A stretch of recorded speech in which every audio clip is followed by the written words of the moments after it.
places like the Tongass National Forest in Southeast Alaska, where our dialogue will focus today. We also want to acknowledge and thank our Indigenous leaders who have given their time and teachings to healing, reflection, and who have been willing to share their stories with all of us in reciprocity. I am talking to you today from our main offices on Dagay Yakuk, or mouth of Stickleback Creek, known now as Ship Creek, the original town site of Anchorage, Alaska, and the lands of the Dena'ina peoples. We also recognize that acknowledgement is only part of the path toward truth and reconciliation.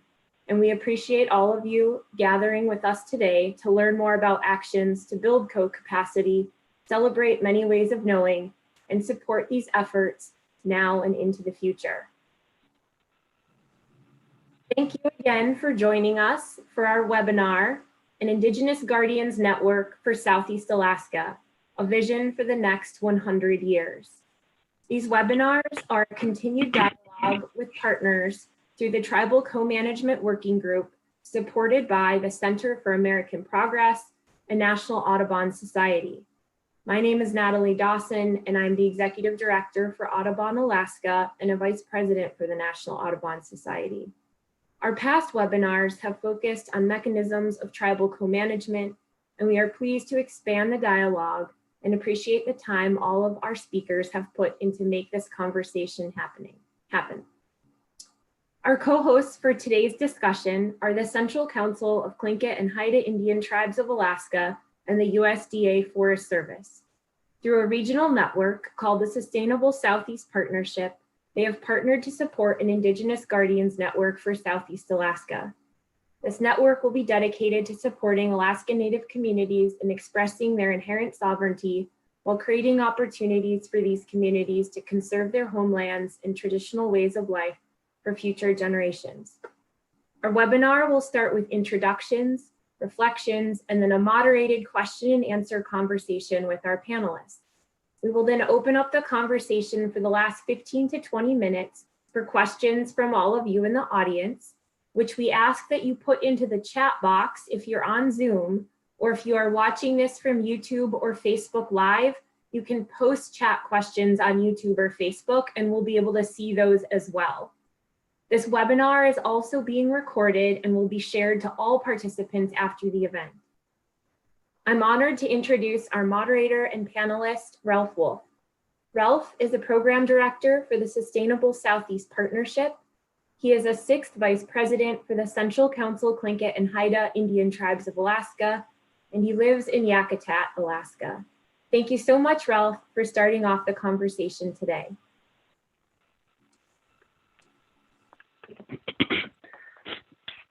Thank you, Natalie. Good morning, everybody. First of all, thank you for taking the time to be here today to hear about this place I call home. I'd also like to thank the Audubon and the Center for American Progress for the invitation and the opportunity to share some of the work we've been carrying forward. My name is Ralph Wolf. I work for Spruce Root. I live in Southeast Alaska. I can navigate the ocean, clean a deer, harvest berries, build a house, fix vehicles, and my favorite, filleting, smoking, and jarring salmon, all in this lovely place I call home. Guski Hatuasak, Ka Buchai Hatuasak, Chakna Hatsati, Kushkadi Ka Plashka Kwana Hat, Tukna Hadi Yadi Ayat, Takeway Di Dachkana Hat, Deki Na Hatsati. My Tlingit names are Small Cloud and Wolf Den. I am of the Eagle moiety. My clan is the Frog. I'm the child of the Kuknahudi and grandchild of the Takeway D. I'm a Tlingit Haida and Hawaiian, born and raised in Craig, and now reside in Yakutat with my wife, Gloria, and my 2 boys, Jackson and Jace. Spruce Root is a native CDFI based in Southeast, focused on supporting entrepreneurs in the region. I currently serve as the program director for the Sustainable Southeast Partnership, a collective impact network that has been the forum that has helped advance many of the conversations that have brought this initiative to where it is today. The unique island archipelago of Southeast really requires communities. People rely on one another. We depend on the land, the resources, the people. We have made it through many things: colonization, disease, major resource extraction, economic ebbs and flows. This region is the home of the Tlingit, Haida, and Tsimshian people who have lived here and thrived for 10,000 years.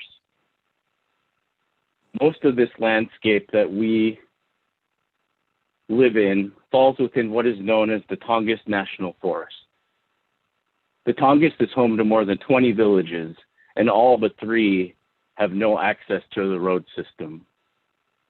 The Tongass covers 17 million acres, spanning from Washington State through the coastal British Columbia and into Southeast. It makes up the largest temperate rainforest in the world. It's filled with salmon streams and towering trees and archipelagos spread out over 35,000 square miles. There's a level of remoteness that's here where in communities, they won't have connection to the outside world for months at a time. The only way in and out is through a boat or a plane. You know, when I think of people I was raised by, when I think about the changes that have happened in my lifetime, I can't help but think of what it will be like for my boys when they're adults and they're trying to do these same things that we're trying to get saved. Resiliency comes to mind. Our people have been stewarding the land for thousands of years. Yet the forest has seen change. The land has seen change. This change hasn't come without a price. It hasn't come without a loss in ourselves, in the process, in the people, in the land. While our northern relatives are facing the issues of melting permafrost and drastic erosion from rising sea levels, we share in their struggle and concern for the earth. In Southeast, the impacts are longer-term changes that we have seen very recently. The heavier rains causing flooding and landslides, the high winds that accompany them, all while this temperate rainforest is experiencing a drought. Ocean acidification, warming of waters, greater variations in rain and snowfall, warmer springs with multiple frosts, wreaking havoc on cycles of berries and salmon. The salmon are not on the same cycle that they once were, waiting longer for waters to cool, for them to come into our streams and fill this ecosystem with their nutrients and love. It affects the whole system. The examples are endless. All of these drastic changes are making it unpredictable for the amount of wild berry production, salmon spawning, increase in biological success of invasive species and toxins and biological and harmful algae blooms, all of which impact our food security, to which we have tied ourselves into for millennia. The way of life that Southeast Alaskans thrive on. We are of this land. The history we tell, the connections we have to this land and resources to this place, it isn't a place that we live. It's a place that we manage to thrive. We plan for our next generations. It's home to us and our people. We're committed to the trees, the salmon, the land, the ocean. It's woven to our inner being, a deeper connection that is relayed through thousands of years of bloodshed, migration, trade, longhouses, smokehouses, singing and dancing, of thriving in place. These changes have not all been in the landscape. Communities have felt the pressures of colonization, losing ownership of land, culture, identity, the boom and bust economics of timber extractions, The ebb and flow of the salmon market and salmon runs have made it hard to rely on solid economic resources, which has in turn caused alarmingly high rates of unemployment in many of the communities that has become a norm. That is not okay. Losing fishing permits within the region that have been in families for generations. That is not okay. It has changed the thriving hunter-gatherer people to become dependent on the import of food. We're eating more corn and rice than fish, more pork. It's with these environmental and social issues that the collaborative work of strengthening our communities and region has gained momentum. The history created challenges for cultivating relationships between conservation groups, industry, and communities. Everyone's intent was the same when it started, but it was without a unified entity. 10 years ago, a new approach of collaboration began. This network, the Sustainable Southeast Partnership, advances a model of how diverse peoples can collaborate for resilience across communities, to collaborate with one another in a new way, one centered on relationships, building trust, and listening to and respecting the voices of Indigenous communities. We work with tribal governments, regional and village Alaska Native corporations, conservation organizations, economic development and other nonprofits, small businesses, academics, and dedicated individuals who have seen the direct changes in the communities and want to make a change. We amplify the voices of local residents as they articulate how they wish to sustain this quality that makes their communities unique.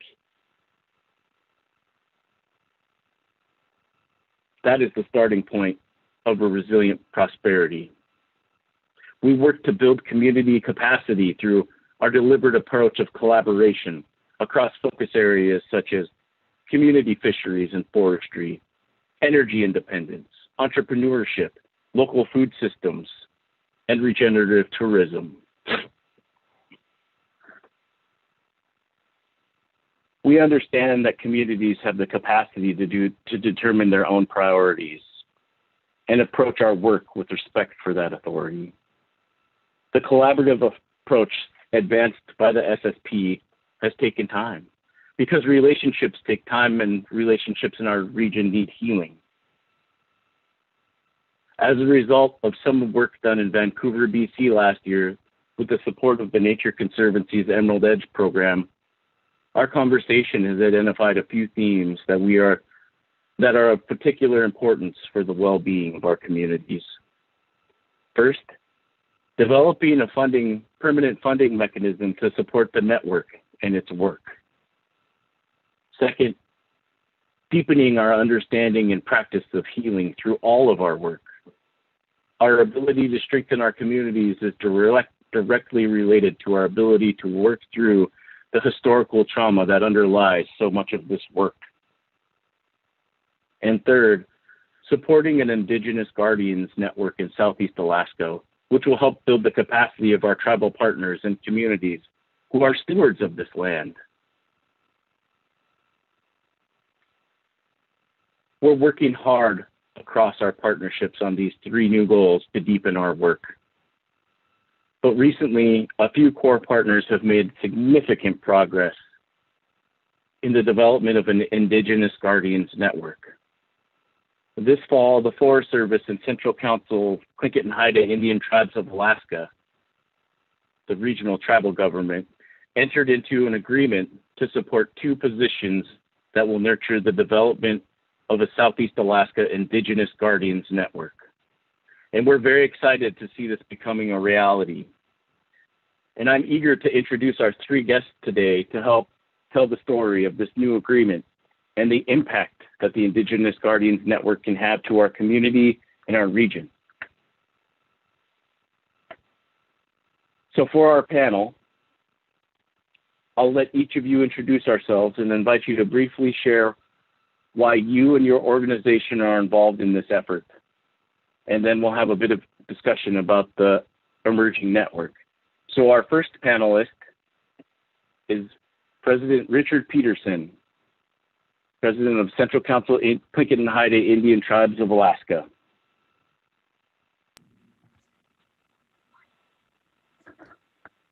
Good Ralph Hawa for your eloquent speech, and thank you for hosting us today. My Tlingit name is Shachia Ish. I'm Kagwantan from the Eagle's Nest House, and I was raised in the one of two Haida villages in Southeast Alaska, Kasihan.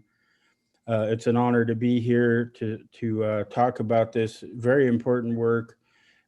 Something that's actually been a lifelong dream of mine, to see this collaboration come together so that we can begin the discussions of stewardship and co-management in a way that will see real results, make a significant difference, and where we can see that our 10,000 plus years of traditional knowledge are being respected and brought to the table to bring solutions for our region. I appreciate the opportunity to be here today. Thank you, President Peterson. Up next, we'll have Dave Schmid, the Regional Forester of the Alaska region. Hello, good morning, good day all. My name is Dave Schmid. I am the Regional Forester for the Alaska region of the USDA Forest Service. I've spent over 25 years living and working in Alaska, most of that in rural Alaska. I'm calling in today from Tlingit Ani, Tlingit land here in Juneau, Alaska. And I really want to thank folks for inviting our agency to participate in what I think is a very special opportunity to share and tell the story of this really important and crucial partnership that we've embarked on. This effort really builds on collaborative efforts that we've made across Southeast Alaska with individual tribes and villages.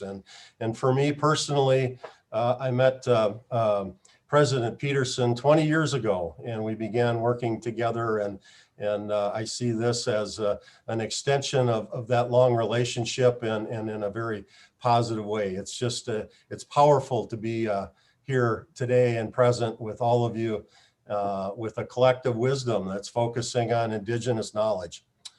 My agency, I personally, we share the goals of integrating Indigenous ecological knowledge, deeper into our agency's conservation efforts. I came to Alaska as a fisheries biologist and had studied Western science, and it was a big shift in my thinking.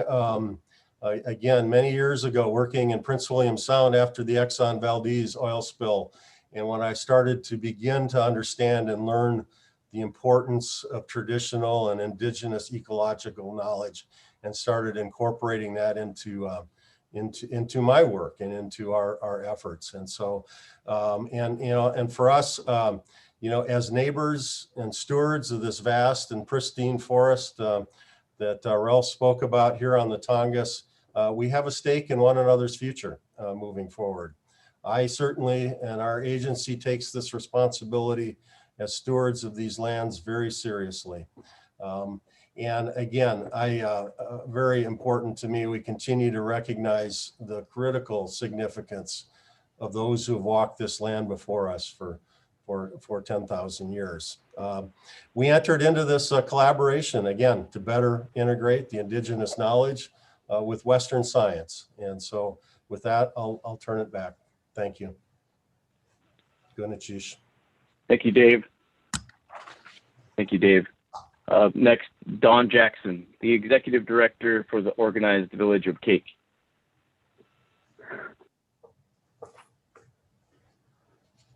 Yak e tutat, Kachwan a Tlingit Sai, Gleitcha Chenach, Don Jackson Yuchat Du Sauk, Sagwedi Nachatsati, Chai Hit Dak Ayachat, Kach Edi Edi Ayachat, Dakdaintan Ayach Dachanuku. My name is Don Jackson. I am Sagwedi from Khayit. I'm a child of the Kach Edi and also a grandchild of the Dekdane Khan. I am calling in from Kikwan on National Historic Property or National Historic Landmark Cannery that we have on our trust property here in Cake. Ganesh Chish for having me on the panel and having this forum to share what we've been learning over the past, it's been over a year, but I know we've been discussing it for at least 3 years. I am the executive director of the tribe here in Cake.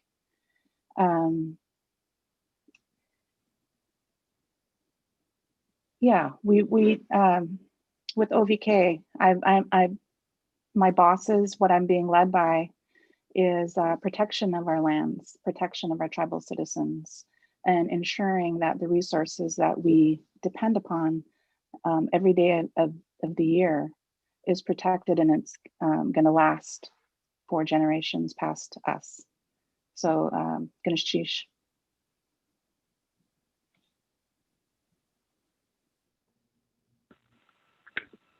Thank you all, and I just really appreciate you all taking the time to be here and share with us and with everybody about the Indigenous Guardians Network. It's very exciting.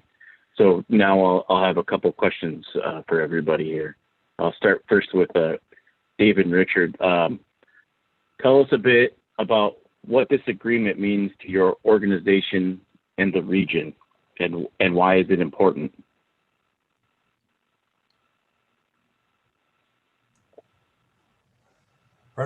President Peterson, if you will. Go first. Okay, thank you. You know, this I said earlier in my introduction that this was kind of a lifelong dream.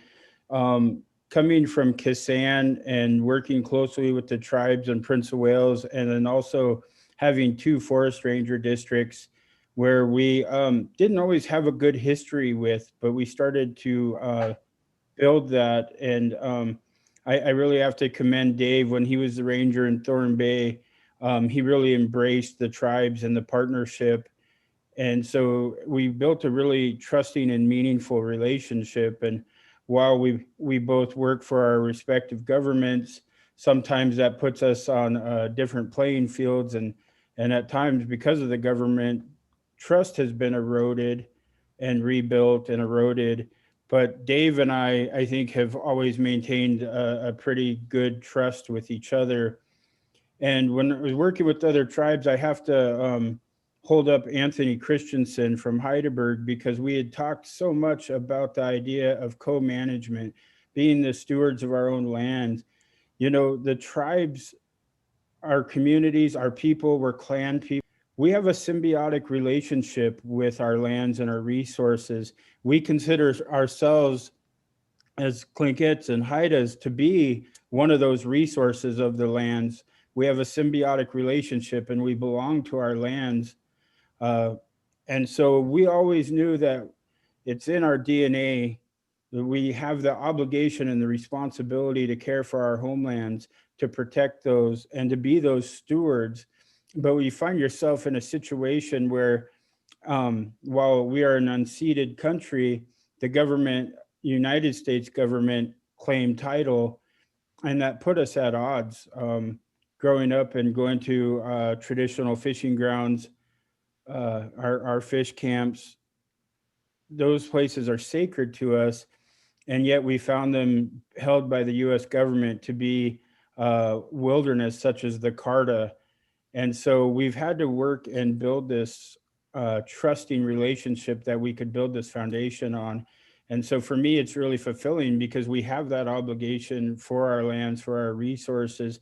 And now this gives us that opportunity to build a relationship of co-management, of co-stewardship, to be at the table, not as a stakeholder, not as some innocuous visitor, but the actual people of the land.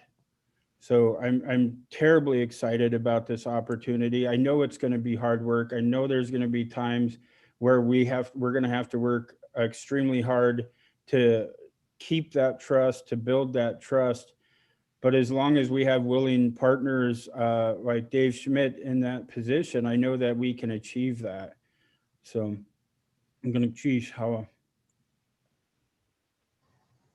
Thank you, President Peterson. I share that, and many of the things you started to cover is where I would also maybe pick up on as well. I see this as a real opportunity, as President Peterson spoke to. This building and rebuilding trust is something that has been a long journey.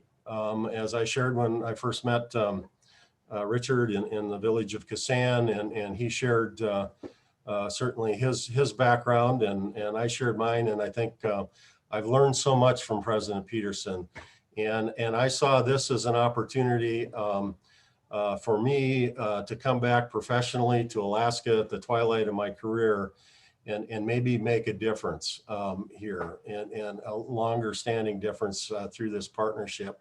One of the terms we've been using, but I've looked at it most of my career, is shared stewardship. And I see that this partnership is going to further that in many ways. Again, it's going to build on and strengthen some of those partnerships that, you know, and it's going to focus on place and culture, values. But this shared stewardship, I talk about my tenure here in Alaska. We are guests in Alaska, and we are guests and hosted on these lands that folks have lived on for many years and subsisted in a way. And so I see this as an opportunity to do a couple of things. One is to really incorporate all of that into management in new and meaningful and deliberate ways.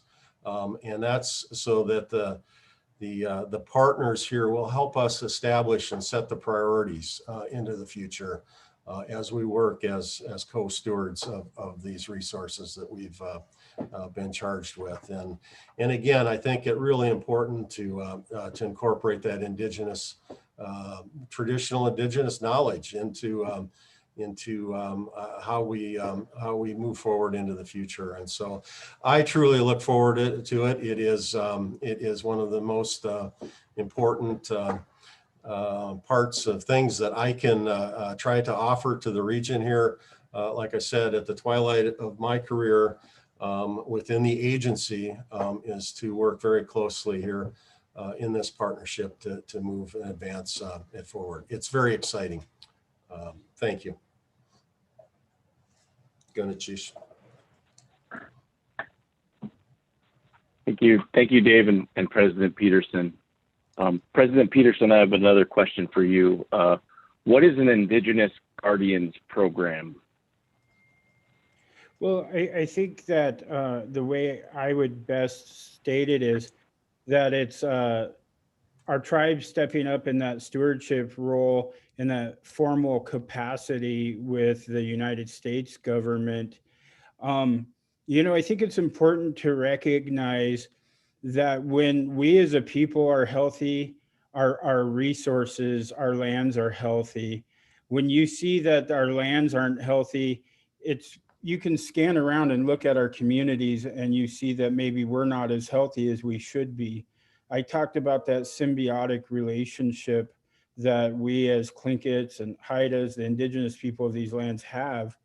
And I think it's a direct reflection. And I think, you know, you saw, unfortunately, socially, some of our communities hit pretty hard times.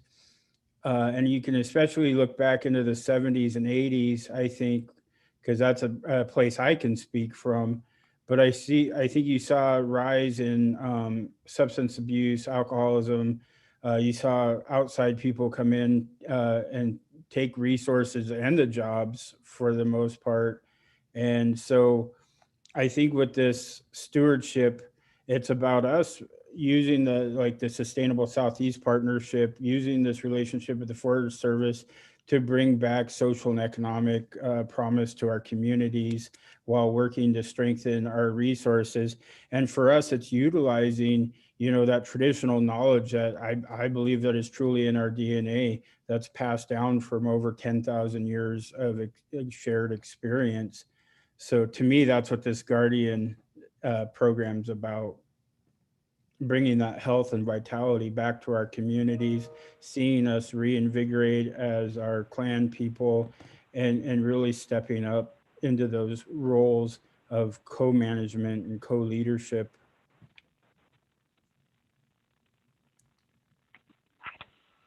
Thank you, President Peterson, and I agree. I can't agree more. I just really appreciate those words.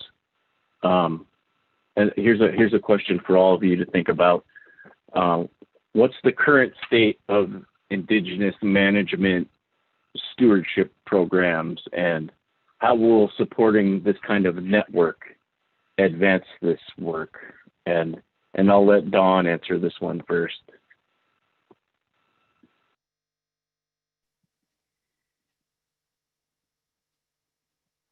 So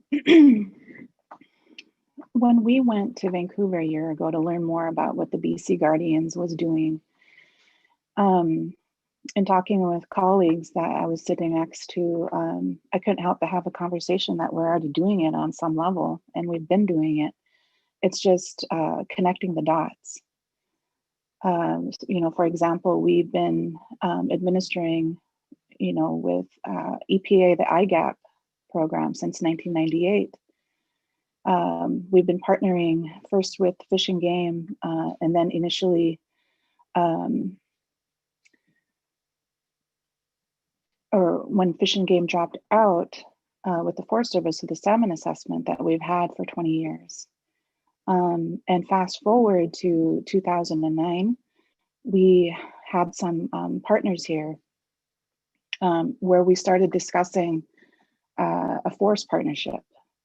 And so we've been having these conversations over the years, and we are rolling it out periodically through various partnerships. And the initial conversation we had in 2009 led to the Kikwan Community Forest Partnership with inspiration from the Hina Native Partnership.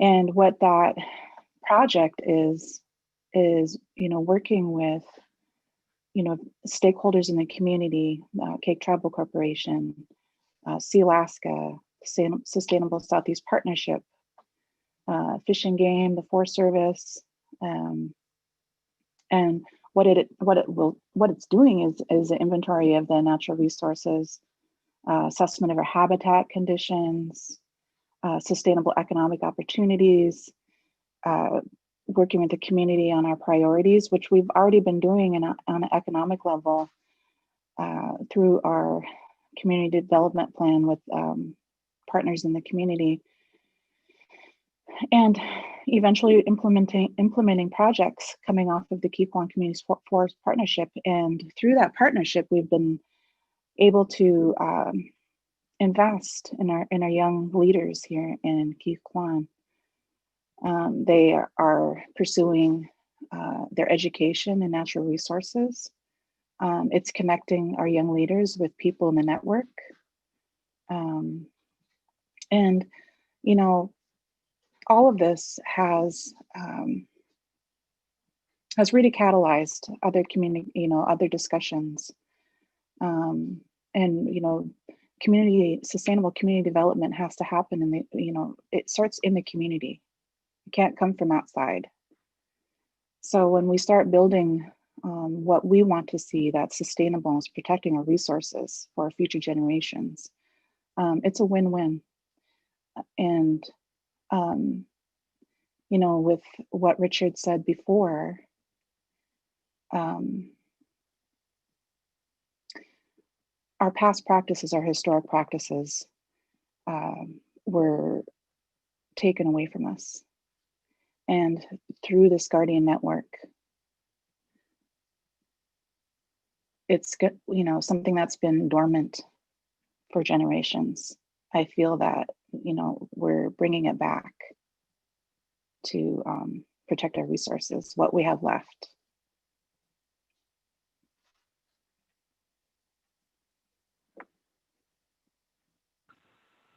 Thank you, Don. Forrester Schmid, would you like to answer that also? Sorry about that, my mute button. Just build a little bit on Don's comments. I think it is. It's a, this is an evolution of a number of work we've been doing, advancing that work. Actually identified everything, the Huna Native Forest Partnership, the Kikwan Native Forest Partnership. We've progressed. We have a number of programs and efforts here. ANSEP, the Alaska Native program, student tribal youth engagement, rural economic development. There's a number of other connections, and I see this as an opportunity to really pull a lot of that together and build on that foundation as we move forward and really advance that. Thanks.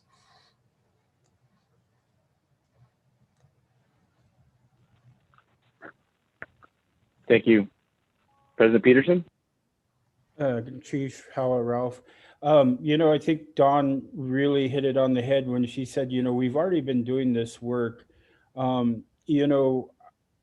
saw a resurgence in our tribal governments in the early 90s, and the EPA IGAP grant really got us all, and especially in Southeast, kind of started in this work.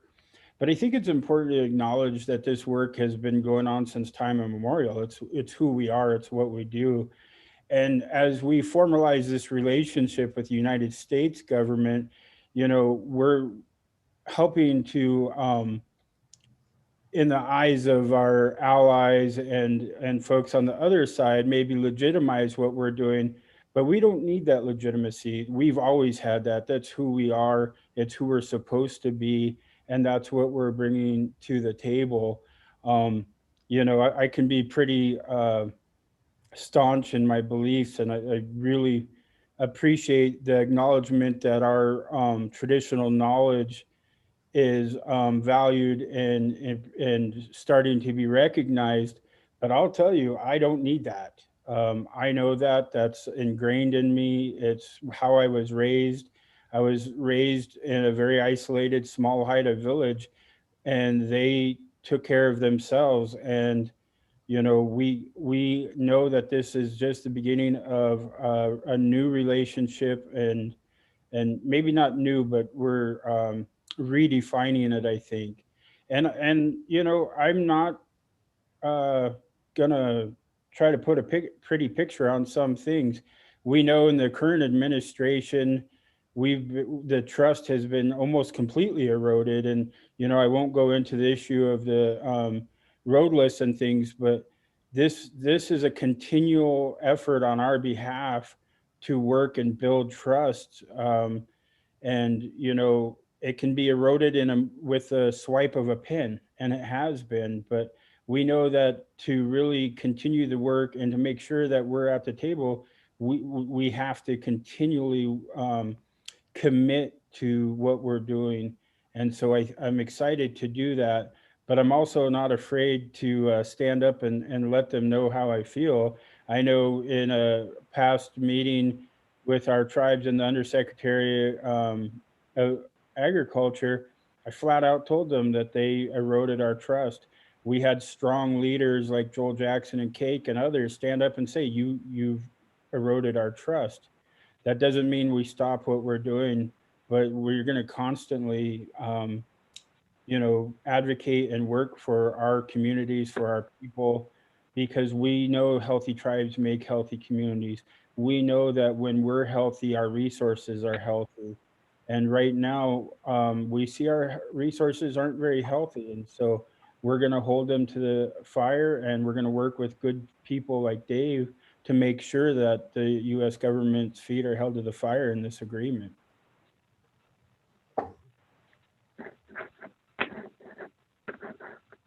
Thank you. Thank you, President Peterson, and all for answering that question. And I've got one more question I kind of want to ask, and then we'll open it up for some questions that we're getting from the chat. I spoke earlier about the SSP network and the importance we place on relationships, as well as renewed focus on healing. To me, this work has the potential to have significant impact on relationships between people, organizations, and with the lands and waters and the place. how do you see this work contributing to healing those relationships? And we'll go in reverse order.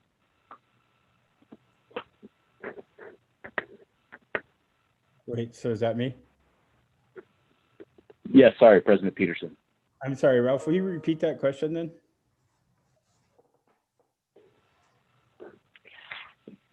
So this work has potential to have significant impact on relationships between people, organizations, and with the lands and waters. How do you see this work contributing to healing those relationships? I think it's the accountability. I know that when I'm in any kind of relationship, I always hold myself accountable, but I'm not afraid to hold the others accountable as well. We're going to have to continually have those conversations. But again, it's good to be coming from a place where we're equals and not, you know, I mentioned it earlier, I really can't stand the term stakeholder. It's the minute somebody calls me a stakeholder when I'm sitting at a table on behalf of my tribe, you've lost me. And it's really hard for me to come back from that. So, you know, we're going to have to double down on intention and accountability and just really, but saying all that, I want us to be successful. I'm not going to be looking for reasons to be angry or offended. And that's a commitment too, right? Sometimes we think government to government means that one is beholden to the other or one's over the other. It means that we're on an equal playing field, that we have an obligation as governments to mutually work together, to explain ourselves, and to have those tough conversations and not to be afraid. You know, nobody here is the boogeyman or a Gagi. You know, we're here with the best intentions. We have to believe that. The minute you don't believe that, you might as well quit, right? So I believe Dave is at the table representing the United States government with the best intention. And I expect him to hold me to that same standard. And we're going to continually raise the bar in how we work together and how we advocate for our region, for our resources, for our communities.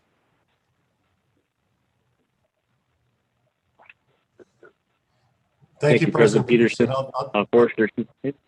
Yeah, I'll just jump in a little bit. I appreciate that. And I want to just back up a little bit as well and extend my deep appreciation for you all, you leaders, especially you, President Peterson, coming back to the table after some of those experiences we've had in terms of trust breaking and the Alaska roadless rule efforts as we move forward. And I think what got us back here is that it's about relationships, and it's about it's not about accountability. It is about accountability, but you're absolutely right. It's about trust. And I see us coming to this partnership together as equals. I see us, as I said before, when I look at shared stewardship, that means shared priority setting, shared decision making as we move forward here in this part of Alaska and Southeast Alaska. And so, to me, that's the biggest piece of this. It is building on trust and enhancing those long-term relationships. And I will never use the term stakeholder, President Peterson. We've had that discussion before, but I do appreciate your and all of the other partners' willingness to come to the table. And you're absolutely right. We may not always agree on everything, but we will find a path forward here in partnership, and it'll be based on those relationships. So thank you, Ganachish.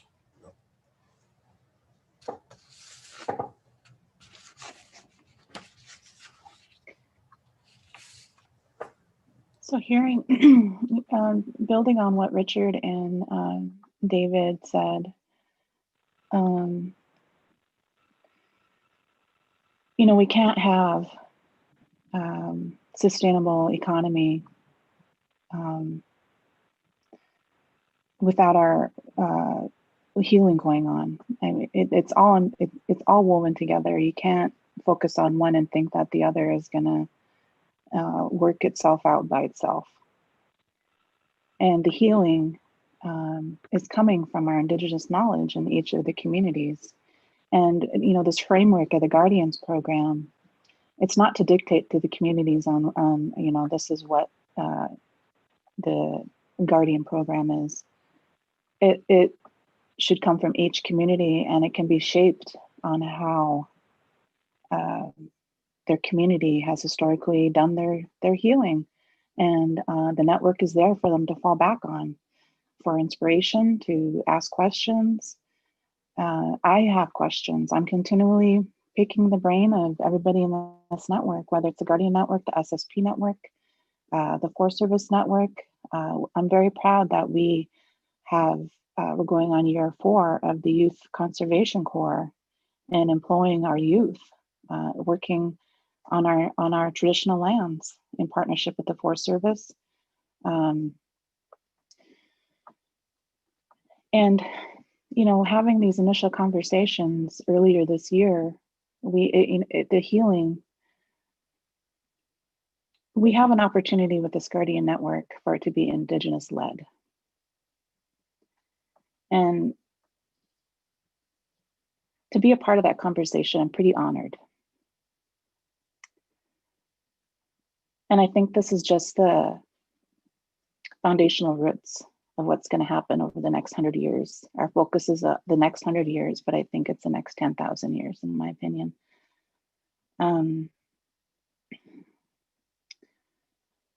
So I see how that's how this work in kicking off this Guardian Network. It's going to catalyze in different areas of our communities that we have been struggling to find solutions to. We can criticize one another, you know, up and down, but I feel like when we're in a good space of healing, the desire to find a solution is, that's where it's at. So, sheesh.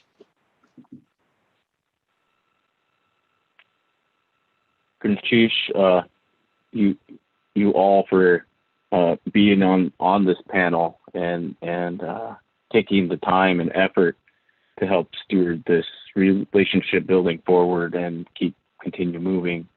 Now I want to open it up to Natalie to get us some questions from the chat. Well, we've had the chat open for the hour. Thanks, Ralph, and thank you, Gunoshish Hoa, to all of you on the panel. It's been amazing to listen to you for the last many minutes.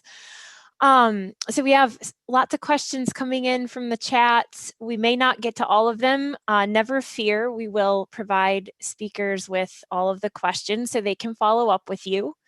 A first question from a couple different participants. We've got questions about some examples of specific actions or programs that may be stewarded under this new partnership. And if you could just give a few details about what the Indigenous Guardians Network may look like on the ground.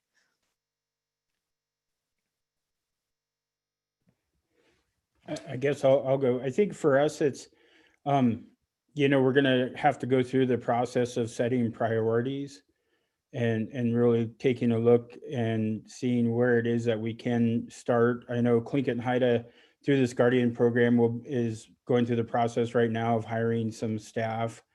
And so once we do that and get them onboarded, I think we'll be meeting as a group to start laying out those priorities right away. Yeah, I think I could add, Natalie, just to the elements of the agreement, and maybe not as specific examples, but you know, I think, as I understand, there's 4 elements that we're looking. The first is adaptation planning. That's collaborative monitoring, working together. We've talked about shared stewardship. We're looking at, you know, prioritizing watersheds for restoration, those that are most culturally and important to folks. Heritage, you know, monitoring and protection of sacred sites and resources. And I think the 4th element was around subsistence and really, you know, increasing public and tribal involvement within the subsistence management program as well. But those are maybe not specific, but I think 4 of the kind of key elements or pillars around the agreement, at least at this point.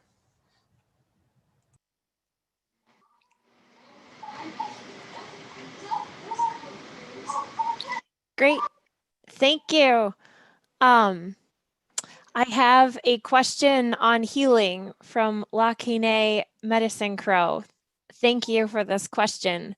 Healing is a critical component. It begins with truth-telling, justice, intergenerational healing that supports and initiates initiatives led and lived by the peoples, accountability by those entities who caused harms, and the removal of Native governance and well-being, as well as equitable support for Native ways of life.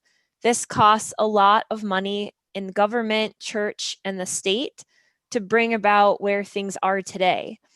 The question is, how is the Indigenous Guardians going to be based on self-governance and financially resourced by the US and potentially state governments?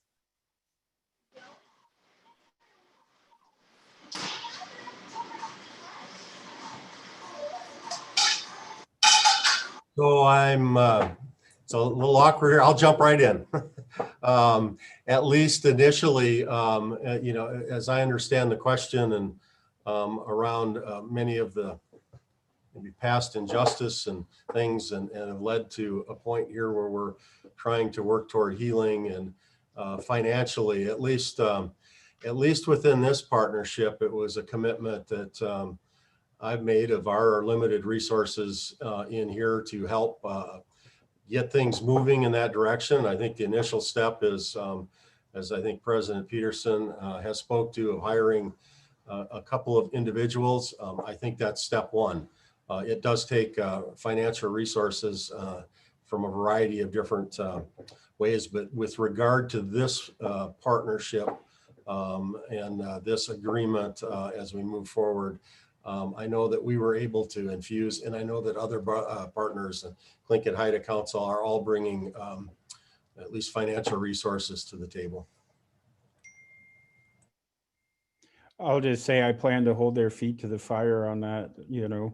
We're going to push that they continue to fund this.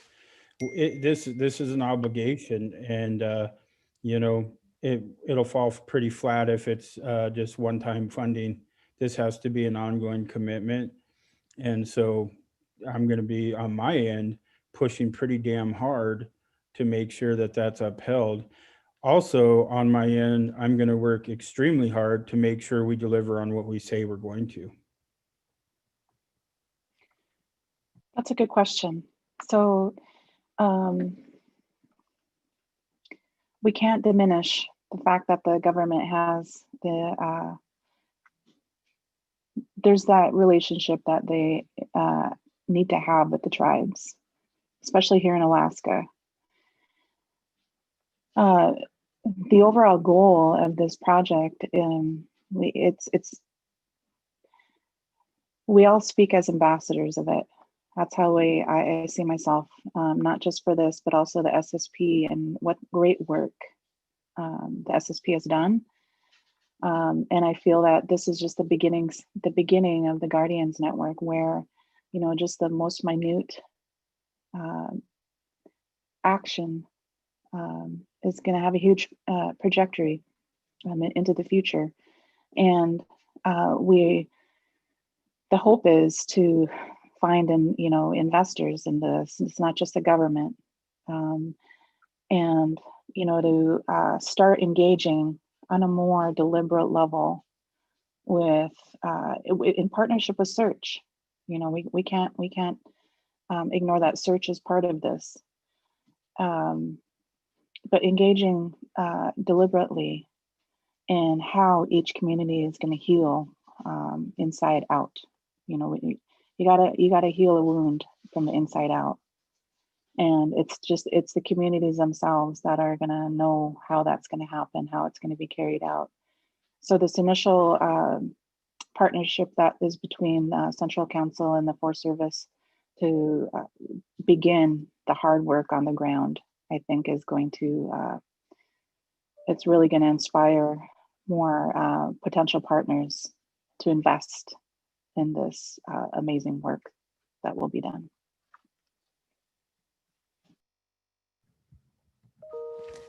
Thank you so much. We have time for just one last question, which I'm going to direct to Ralph, but others are welcome to join in. If you could just tell us what's next for this work and what support you're looking for moving forward.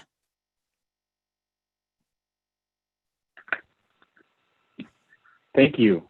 And it's a great question, and I have answers to that. So it makes me feel great about this work. In the short term, annual funds for funding like the Guardians Network and SSP to support the work in these villages in Southeast Alaska. We recognize that we're undertaking long-term systemic change, and to address this, we're creating a fund to support this work and more work and growth in perpetuity is the hopes.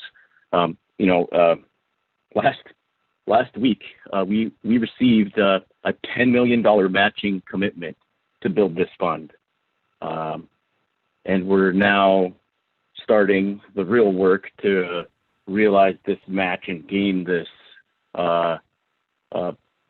funding so that we can look at this in the long term and commit to what we know to keep up this good work. We'd love to talk to you and support both the near and long term, the near, short, and long term opportunities to transform this management and, recognize this Indigenous sovereignty that we have of this land. So, there's a lot of work to still be done with healing, and I appreciate the actions of the folks that were on the panel today to get us to where we are, and the work of all the groups and the people of this network. The network of people it took is amazingly long, and the list is great. So I just, I really look forward to this.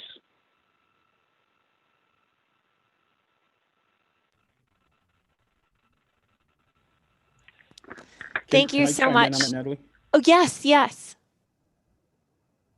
Well, I think, when I think about what this Guardian Network can be, one, I'm really appreciative of the role that Ralph is filling in that with the Sustainable Southeast Partnership being a true partner, and Spruce Root and Sea Alaska. But I think it's going to be a failure if we don't see these roles and positions in all of our tribal communities, right? Like when all the tribes also are hiring positions, and that it's a true network. The Forest Service and Tlingit and Haida have kind of started to blaze the trail, but we're blazing a trail for everybody to be able to travel, not just for ourselves. So I think it's really important to put that out there. Thanks. Yeah, thank you so much. And I think the trail image is absolutely perfect. So I just want to say thank you to everyone who was on the webinar today. We had an amazing gathering, and we recognize there's a lot of energy and motivation for these dialogues. So we appreciate the opportunity to gather and discuss opportunities to support co-management and collaborative conversation and new paths forward.